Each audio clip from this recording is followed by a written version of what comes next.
All right, everyone. Well, thank you for joining us for another edition of our Franchise Your Business webinar series. And I'm so thrilled to have Francisco Zancan with us. And he is going to be doing a phenomenal presentation to us, talking about territories and site selection and all different kinds of things. And just a little background as we are getting started. He's an architect and urban planner who graduated from UFRGS, which is a top 5 university in Brazil. He holds an MBA in marketing and communication from ESPM. With extensive experience in commercial and strategic architecture, he's worked with Brazil's biggest retail brand, bringing his unique vision and expertise to the table. As a startup founder, focused on bar technologies and a co-founder of a company that trains architects in business management and innovation, Francisco has demonstrated his ability to innovate and create solutions that drive business growth. Now he's the CEO and founder of Space Hunters, a company that uses urban technology to assist entrepreneurs worldwide. With 3 offices in Brazil and Miami, Space Hunters has helped over 1,100 people locate their businesses in more than 400 cities across 15 countries. Francisco is a true innovator in his field with a passion for architecture and business that inspires many. So with that, I would love to turn things over to you, Francisco, and have you take it away and give us a little presentation here. Thank you, Tom. Thank you for this opportunity, and thank you for everyone that is listening to me. I'll show you a little material here that can, I hope so, in the end, explain to you, well, how can you locate your business properly? And for that, I'll I'll skip this introduction. You already gave me a very better introduction than the one I'll give you myself. And for this presentation, I start with 3 major points. First is who, then where, and then how. So who is your customer? Who they are and why they buy your product is the first thing that you have to understand when you're thinking about put a new business and open a new project. Then we go to where. That's what you want to hear. So where to put your location, what you have to listen, what you have to understand about site selection, and what you have to understand about urban planning to put your business there. And then again, how my company may help you in this situation. So let's start with the who is the shortest part. I divide here like 2 things that's important for me and for my clients to understand is first, why my client buy my product, and then what is their journey. First, we have to understand like the basics about Maslow pyramid, like what is your product, where you are in the pyramid. You are just a physiological needs, or you're like a self-esteem or a self-actualization, or you're something that your client admire or aspire more. That differentiate your business for a burger joint that just kills the hungry of him. You just need something to eat for $1, or you want to hang out with your friends or go out with your wife or family. And so in this case here, I not just want to kill my hunger and not just want to have something to eat. I want something to pass the time and fulfill my self-esteem, to make part of something bigger. And according to this, understanding that, you also can understand where are your clients, where are their motivations, how they work, how they work. So first, we have some clients that just want to generate profit. They just want to buy your product to resell it. I don't know. I love the series here about the pawn shop, and what they do is probably just buy things and resell. But often you have clients that just try to avoid losses. So they buy something, they want to buy a product because they don't want to lose money in the process. That's one of the reasons some people buy Toyota Tacoma, for example. It is one of the least depreciation cars in the market here in the United States.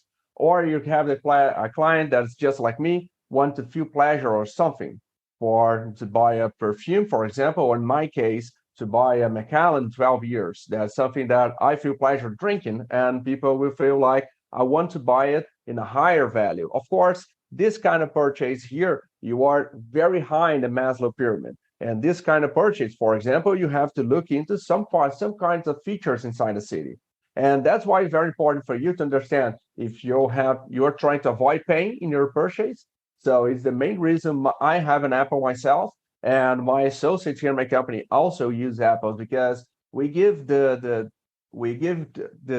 we always say people like, we buy Apple because we are trying to avoid pain because it don't have gave me headache when I purchase it. That in contrary of a PC or for an Android cell phone. Or you can buy for self-esteem. That's why one of the reasons I go out with my wife sometimes and we go to this Italian joints pizza that we love. That the time we go to Italy, we remember that. So it helps my self-esteem. It's not a very fancy, not a very expensive thing. So it can be one of the reasons people buy on your product or buy on your business. And the last one that I always say to my clients is about approval. Your it is an old movie from my time. It's Wayne Worlds, and this part of the movie, they always say they are saying to a businessman like, "No, we are not selling ourselves for big corporations. We are not making a product placement." And all this part of the movie, there's making like product placements like Pepsi, Adidas, and so on. That's why we have in the NFL Super Bowl like Apple Music featuring it. And also that's why we have so many weird Japanese apps that ads that we have like Sylvester Stallone or Schwarzenegger. They use their image, they use their brand to sell a product easily because this person, these actors, this person that are very famous, they give their image in charge in exchange of their product. Like Schwarzenegger is selling Yakult, that is fermented milk in Japan. Why that? Because when a Japanese guy look at it, he'll think like, okay, Schwarzenegger is putting his brand on it. He's putting his money where his mouth is. So probably it works. And that's important because when you understand why your client is buying for your product, where you are in the Maslow pyramid, you can also understand another thing that's important when we're trying to understand the kind of store that you open, the kind of business that you open, that is the purchase process or the purchase decision. Who is involved on this decision? And I always like to tell my clients about video game stores. That's something that I used to like when I was young. And when you have kids, almost every father says like, we have to buy a new video game because this kid needs something to entertain himself. So the initiation of this process of purchase is the kid. So who decide which video game is better or not? So you use influencers. So to influence your purchase, you use, for example, YouTube channels, you read some places, and your friends will influence the way you purchase. So you have the second step, who will influence the purchase. The third one is who decide. And probably who decide of this purchase is the parents. Who will buy is the parents. And of course, how the kid is the initiation of the process, who we use is, of course, the father, because we always use our kids as excuse to buy video games. And that's what we do. We have a lot of person involved in the process.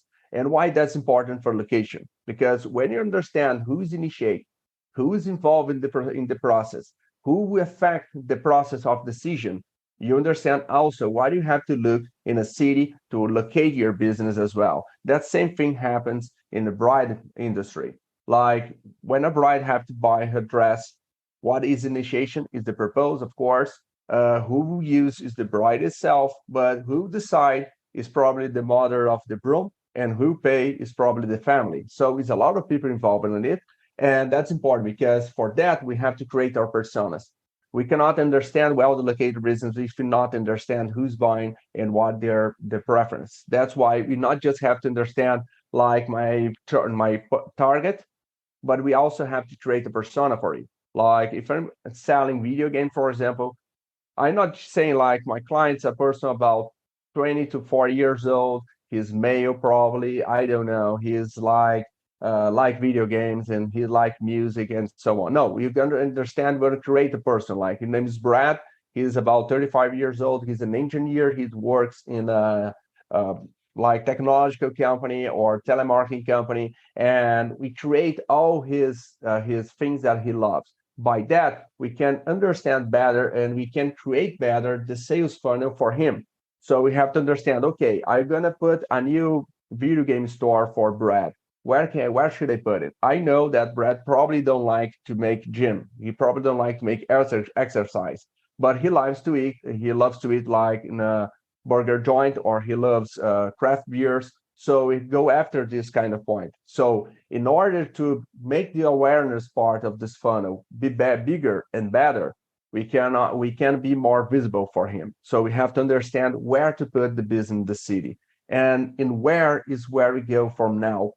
And here is a little more deep in this part of the webinar. Why? Because we have to understand about city planning in the basics, and understand how the city actually works and which kind of city we have here in the United States. First, types of city. We have in the United States, strict types of city is much more easy than, for example, here in Brazil, because in Brazil we have 5 to 6 types of city in an urban area. In the United States, we have 3. The first one is the urban center. How we call it is densified cities.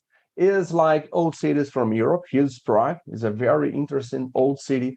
What we have here in differentiation, you have here is commerce in the floor plan, and the rest of the building is full of apartments. So we have very high density. And this way, a business here don't need a parking lot. Why? Because people mostly walk from one place to another. You have a lot of population, a lot of density, and you have also a lot of opportunities for commerce. So that way, you probably won't put here an IKEA, because it would be very hard for a client to carry a furniture in his back, but also have a lot of opportunities here for a coffee shop, or for a bakery, or for a restaurant, and so on. That's happened also in the United States. In all over the old cities of the United States, old areas of the United States, you have like New York City, Manhattan. You have in some areas of Brooklyn. You understand, here we have in some areas of Boston. Here is Boston downtown. And we have also in the Bay Harbor area of Boston. We have like in Miami, Brickell areas, and newer area of the city that we have commerce in the street. You don't have parking lots so often because you don't need that, because the city is very densified. And also in downtown Atlanta, you have that as well, because in an area of the city that's older, you have much more people there. So you have to analyze your business. Don't need huge billboards, because people there used to be walking from one place to another. They probably won't walk from one place to another. And if they use cars to go by their itinerary, probably the car will ride very slow, because you have a lot of people crossing the streets, you have a lot of things happen, and probably lots of traffic signs. So that leads us to the second side of the city that we have in the United States, that is semi-densified cities. What is it? It's probably in an area close to a densified area, not so densified enough. Here is an example of Japan. So it is more and more for an example that's happened everywhere in the world. And here's an example here from Brazil. That is the main business avenue that we have in São Paulo. And as you may see, the buildings here are very separate from each other. And one thing that you don't see here, compared from the picture that I show from New York, Atlanta, and Bologna in Italy, is that you don't have a lot of people walking the street. All the sidewalks here are empty, and all the flux you see here, all the traffic, are from cars. That's what happened. That generated the necessity for you to put in a shopping mall and big malls of stores. Because when I saw a city like Elkton here, what we see is a very low density, a very spread population. So if I go out of my house and walk from another place, probably I won't find a lot of places to buy, because the business cannot survive long distance. They cannot survive if the people living inside a block, inside a square. So for that, you need a parking lot for a business to succeed. You need to have it somewhere that you have a lot of opportunities. Here is Atlanta, is in the suburbs of Atlanta. You have some buildings here, but these buildings didn't create for me the enough density for me to have walkable sidewalks. So that's why I have so many parking lots. Without these parking lots, my commerce in those areas probably won't work. And that's why semi-densified cities needs a lot of parking lot, and probably those areas will be very hard for you to make some kinds of business, like a grab-to-go coffee shop. Probably will be hard to implement here. Bakery will need a higher menu, and in the other side, to buy here like an IKEA furniture store, hardware store like Lowe's is much more successful for it because in this case you can sell bigger things. Your client have to go from one place to another with for furniture in his bag because he just put it on his truck. That's why in the most part of America we have like this big shopping malls, these big malls of stores, because this area not denseful enough. And why that happened? Because most part of the suburbs in the United States, they are something that we call in urban planning garden cities. That's a concept that birthed in England in 19th century that believed that people should be more happy if they live in like in mid of the garden. And you have a lot of garden, a lot of city, very spread, and you have little center of commerce in the middle of these communities. And of course, all these communities are connected to the one central city. That's what happened everywhere. You have that in Atlanta, you have that in Miami, in Orlando, you have that everywhere. You have the downtown area, and the rest of the city is like a garden city, as we see here. So what happens here? All the commerce tend to concentrate in one big lane, one big avenue. In some areas, this city started to semi-condensate, semi-concentrate, then became a semi-densified city. But a lot of these cases, what we have is an area that we don't have enough density to it create and generate business itself. So you need and you have to put your business in some determinate locations. That is huge shopping malls, huge malls of stores. Here is not the United States. Here is Brazil again. Is São Paulo. And in Brazil, we have like one huge garden city in the middle of the city. And this area here, we don't have almost no commerce at all. And every commerce that we have here is in just one street. That is the main road of this neighborhood. And all the opportunities there are extremely high costs because they know, the owners, the landlords know that this location, that location, is only possible for a business. And that happened a lot in the United States as well.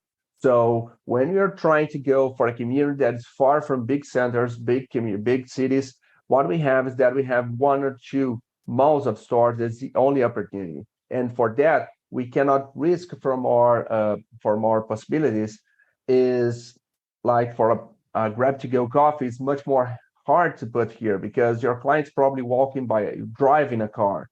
And the distance that he going from one place to another is much more further than a person that is living downtown New York, for example. That's why we have like Winter Garden. We have these little downtowns areas of the communities, which you have all the commerce there. You are all over. You have parking lots, free parking lots for the community that live around, gather here, and you also have a lot of parking buildings in the side of this road, main road here. That's what we saw in Winter Garden, Winter Park in Orlando, Florida, and we have all over United States this kind of thing because this is how most of the suburbs community tend to work.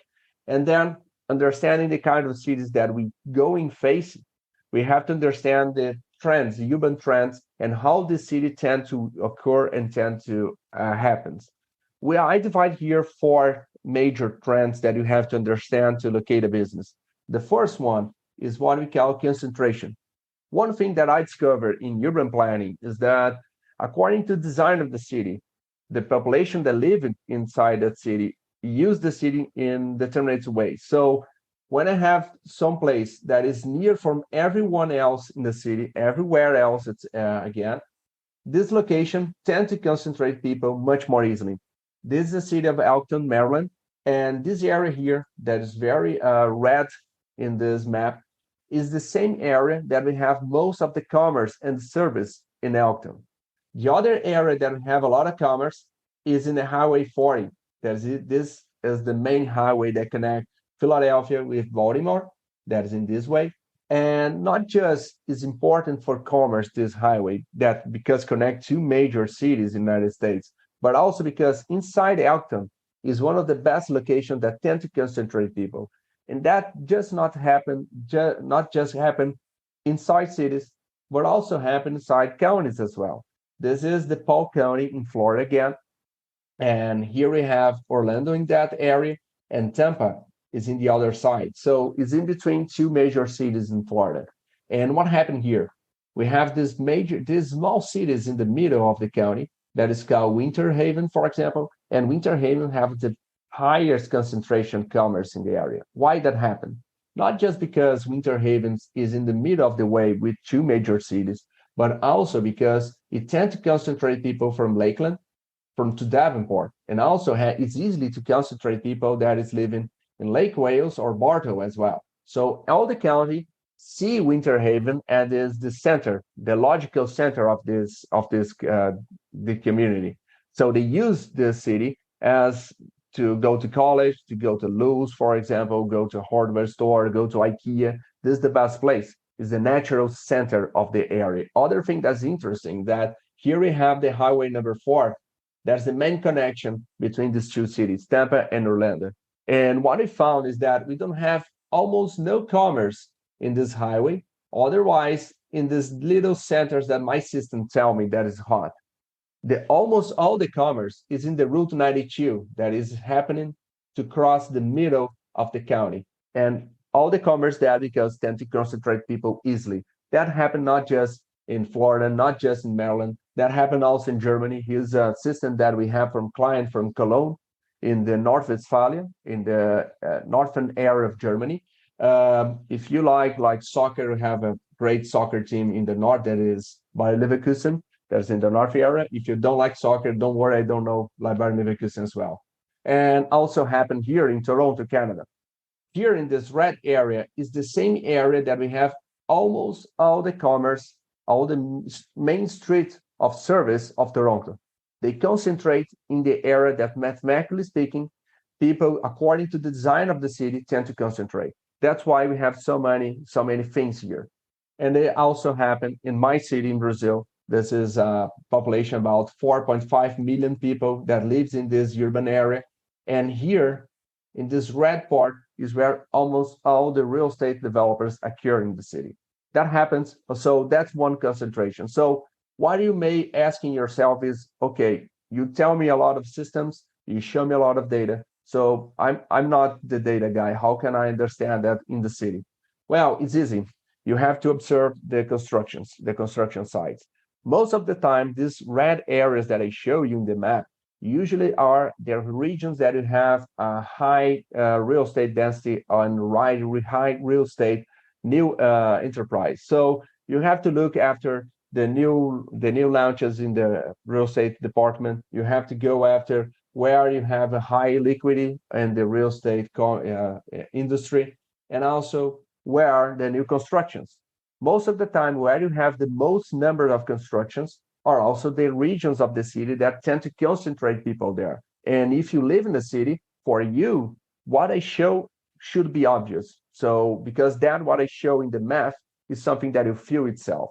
So observe where the construction, that's probably good for you. And also where you have a lot of commerce naturally happen. The second thing is the most obvious things about traffic, flux, where people tend to go. Because one thing is obvious for us is that, okay, I can be in a good neighbor. People tend to go there. It's easy for them to go there, but also my clients have to pass through in the front of my store. Otherwise, he won't understand that there is a store for him. He won't know that. So that we have an analysis. I know that people tend to go from point A to point B to the shortest way possible. My system calculate and added on top of each other all these possible ways and show me the system. But here I can show you that these two main streets in downtown area of Elton are the same two streets as the commercial street of the city. All the commerce of the city happens in this specific area here. Also, we have the Highway 40 is usable by the people from Elton itself. So that's why if I'm looking to open a new burger joint, for example, in Elton, I should rather look this highway here because it's near for everybody else, and also people from the city tend to use this place to go from one place to another.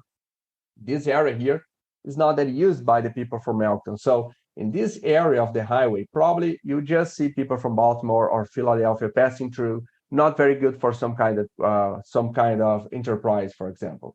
And we have this also happening in Florida, Polk County. As you may see, something that I told you before, like the Highway 4 here is not very much used for commerce. That's why people within the county don't use that area for go from one place to another. They didn't use that road. They tend to use the Magnolia Avenue, that's in the southern area here. So that's why we have so many service happening in this area. And the same thing happened in Cologne. Of course, in Cologne, we are talking about a medieval city, so they tend to use a lot of streets because it's very, very confused, the urban area, but it also happens in Canada. So in Toronto, we have this main area here, central area, that our last system show us tend to concentrate people there, but also have major streets there that tend to concentrate also the traffic of population. So here should be a very good place for me to put a new business. And that also happened in my city as well. And go to the third tendency. Okay, and this one is very easy for you to understand because it's just you to stare in the road and see if you have a lot of people going through there. And that happened everywhere else. So if you have a traffic jam, you have a lot of people passing through, it's probably one of these main streets that happens inside a city. One thing that's important is that these main streets are not, they are planned to do this way. The design of the city make the the street became a main street or not. So you cannot force a street to become a main avenue. It will happen according to the design. So it's something that some urban planners understand, and they do things like that. And sometimes the urban planner didn't understand that. You have like a small street that have traffic jam all day long. That's why they don't understand the natural tendency of the city. Here is in Miami Brickell area, and we have like all all the streets that go north and to south direction, they tend to have a high concentration of traffic because the design of the city make them very important. And the same way the avenues in New York tend to concentrate. Here's Broadway, everybody knows that, but Broadway tend to concentrate because it connects a lot of parts of the New York City. All the streets in New York don't tend to concentrate flux because they don't connect as much area as we like that. And the third urban tendency that we have here, that is according to its design of the city, is the reach, the areas, the range of the city. So where is more walkable? Where I can attend, where I can get more clients according to the distance that I'm walking. Here is a distance about half a mile, a distance that a person easily can walk in this limit. So here we have like this neighborhood here is very walkable by its design. It's one of the areas of Elkton that we have a lot of barbershop, for example. Why the barbershops happening there? Because people that live there understand that area is very good for them. The same thing happened in Florida. And every dark dot here is a center of service inside each one of those cities. That's an area that we have commerce, restaurants, we have service all over those darkest area here. Even the highways, we have those areas that's very important for the client to go, and easily you can reach most of the person of that area that we are looking for. That happened also in Germany. Most of the service here and the darkest area here is where are the Cathedral of Cologne.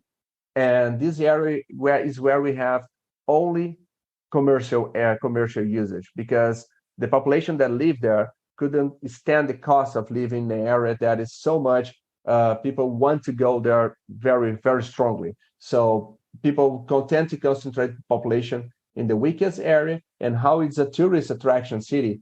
We have most of the service for the tourists in this area here that's mathematically can range and can reach almost all the population of the city. And also, we have that occurring in Toronto.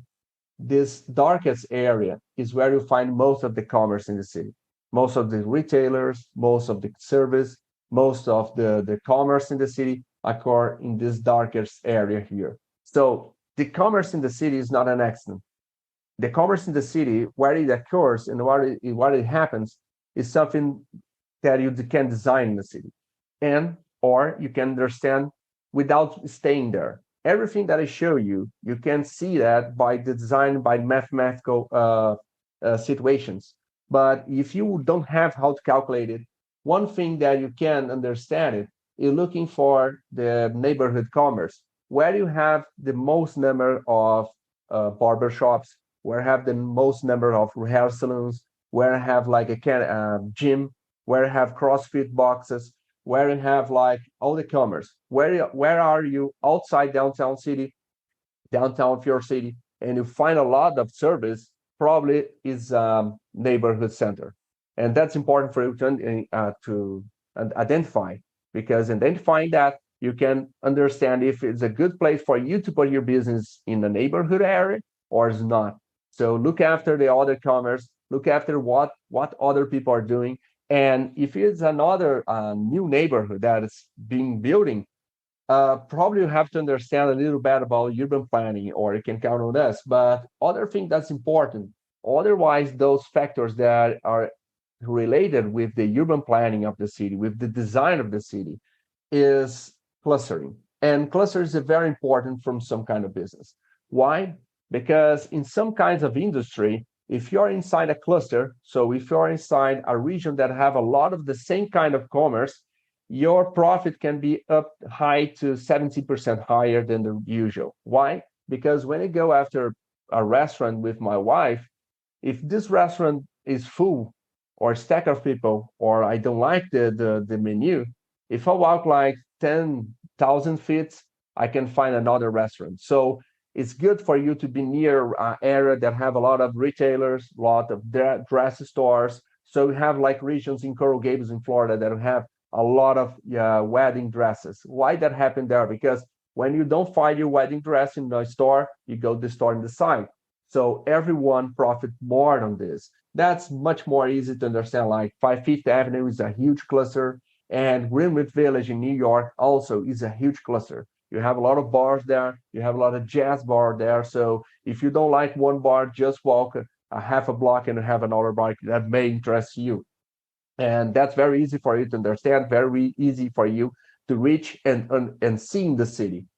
And the last thing that is important is the type of stores that you may have or may locate. We have like 4 type of stores. The first one is active sidewalk store, is where you put a store in a density city. Is here's Oscar Freire, is the biggest dresses street in São Paulo, but we also have a lot of examples everywhere in the world. So if you want to put your business in an active sidewalk area, you have to understand that your business should be smaller, should have a small billboard in the facade, and you also don't have to need parking lot. You don't need a parking lot for you. You have, like, for example, neighborhood stores that you also will need parking lot, and we will have to be plenty of parking lots in your business. And you understand that here probably your profit will be lower than in a active sidewalk area. Why that? Because in an active sidewalk area, when people are walking in the front of your business, you have much more opportunity to catch your client, because he's looking your window, he's looking your product, he's walking about a very slow pace. He can watch your price, he can get interested in your business. If you are in the mall, your chance to convert your client, your chance to get it is much lower. That's why you have to understand the reality, and probably here your business have to be a little bigger than an area if you are looking for a sidewalk area. And we have also to understand if you're located in a strip. That's a concept that Robert Venturi, an architect, that makes a case about Las Vegas Strip. He say that the city tend to evolve, and the first step of evolving is that when a street is like a strip, like Las Vegas Strip, you need huge billboards to have the attention of a client. And most of the times, just like Leroy Merlin, there's a French company that have like hardware store, and they have to locate inside near the roads, near highways. They have huge stores like Lowe's, for example, and they need the car to have at least 1 to 2 miles to understand that a Leroy Merlin is that area. So you need to the car to accept, understand, go to the right lane, and then get inside. The same thing happened, for example, in International Drive in Orlando. You have giant billboards because your client is passing through in a very fast pace. So you have to accomplish that. You have the business there, you have to slow your car and then enter in the parking lot. So your business will need a huge area because your client needs to understand that you are there. And that's one thing that is important. And the fourth part is very rare to happen is resignify industrial areas like Dumbo in New York or like other areas like Amsterdam in Netherlands. You have these old industrial areas that you can resignify. You can make another thing that create a shopping mall. In this area here is a little tricky because most of the time it's not well located. Most of the time you don't have people passing through. So the building itself is an attraction. So the location inside this place must be according to the target of the enterprise. So if it's an enterprise for artists and you are, like example, a donut shop, probably won't work it because you have to have fit with the enterprise itself, with the marketing of the enterprise. That's and most of the times there are cool bars there. And we have what to see. We have to understand what we have to see, for example, in a shopping mall and what we have to see in a city. First thing we have in a shopping mall, that's Dan, I promise, we have to understand the floor plan. And the floor plan, the first thing is understand where's the escalators and where's the entries of a shopping mall. The first thing, you can also create mathematical systems that can show you where people tend to concentrate and also which one are the best corridors inside the shopping mall. And then we have to not just see the escalators, but understand where the escalators are heading to, where are the parking lot of the shopping mall, where are the entries and the exit of the escalators, and also understand what are in the right side of the escalator, because most of the people are right-handed, they tend to go to the right, and also where are the anchors of the shopping mall, like it's Fifth Avenue or Zara or Primark in Europe or H&M, where they're located, and try to understand if their positioning of the market positioning is according for your positioning. That's why it's so important, and that's why I take a little minutes in the beginning to tell you about why are your clients buy your product and why are your clients buying, where are they are in the Maslow pyramid, because understanding the motivation, you have to understand also if one of those anchors have something to do with your business. And then we have to avoid like movie theaters, because most of the time movie theaters are full of people. So during the session is empty, and in the beginning of the session is not that good for you. Then we have like the food court is important for you as well. But in the city, what you have to do is first identify where your client is. So identify who is buying, why they buying, and go to the market, go to the city, go to the neighborhood, and understand where these people are, understand where are the competitors, understand where are the business owner, where are your clients, where are they living. You can use it also a platform. So in a platform, I can understand where are my business, where are my clients, where are they living. Also, you have to understand the clusters. You get to go after a cluster if it's interesting for you. So if you're a restaurant, you have to understand where are the other restaurants. You have to understand where are the other hardware store if you are a hardware store. You have to understand where are the other electronic stores if you are an electronic store. There is a good example, for example, in China, there's a mass, but it's a shopping mall. My wife thought it was like a other thing that she thought it was like a lot of books, but it's a lot of electronic store in Shenzhen area. And you have to understand, have to identify the main street of retail of the city, even being like, for example, Rome, the Via del Corso, or for example, Oscar Freire in São Paulo. You have to understand where people tend to buy, where are the main streets of commerce in the city according to the clusters. And also you have to identify the centers of commerce in which neighborhood you are located, in which neighborhood your client is located as well. And then you have to take care with one thing that I would always say to my clients to take care is about pedestrian lanes. Like a lot of parts of New York is closed for cars and have a lot of pedestrians. This area probably just work if you have one thing. two things actually: density and connection with the public transportation system. Is something that happens a lot in New York and works there, but happen also in Vienna, in Austria, in Buenos Aires, and Montevideo. So for these things to happen and to occur, you just don't have to go to listen to people that say that pedestrian lane is good, but you have to understand it have connection, have density for my business. And then we go to the last part is how. How can my company help you? I said you a lot of things about how city works and how city affects your business and what you have to understand, you have to listen. Of course, it's just 40 minutes. I had to be very quick. But what we do, we have in the 7 years, we reached more than 1,200 projects in 14 countries in 3 offices. So we can help clients from United States, Europe, Latin America, all over the world, because what we do, as you see, you use the system of the city, use the urban plan of the city, and I can understand what you feel, what your intuition said to you. I can show you by math. And by that, we have a lot of clients for all kind of industries. We have communities in the United States that trust in us. We have also franchisees that trust in us and franchisors that can trust on our kind of situation and analysis. And what we give you assertiveness, as far is the minimum thing that I can show you, but we give also coverage. We can give you the information very practically, quick, and with personalization for your business. That's because we develop methodology that's much for the just have main market data. We give you the trend calculation. So what do you have usually is just have the marketing data. Where are your population living now?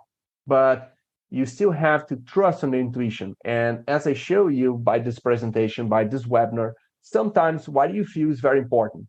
But sometimes what you feel, you can't also duplicate to other areas.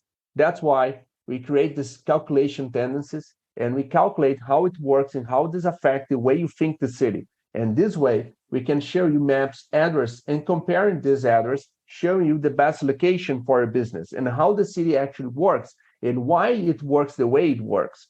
And then give you conclusions, not just give you the marketing data that we have from the platform, but also give you this trend calculation from concentration, flow, and reach that we can use not just in the city, but also inside shopping malls and give you comparisons, showing you which one of those real estate developments is good, is better for you, which one of those stores that are looking for leads is better for your business, but also show you how your competitors are located. Because one thing that is important, not just the location inside the city, but also if your competitor is well located according to its design, or the competitor is good there, but you have to be better. We can show you this. And we can show you that not just giving you a full analysis, but also presenting it to you, giving you a partnership platform that you can see the analysis there. And all the communication is by email or by WhatsApp group on whatever you need.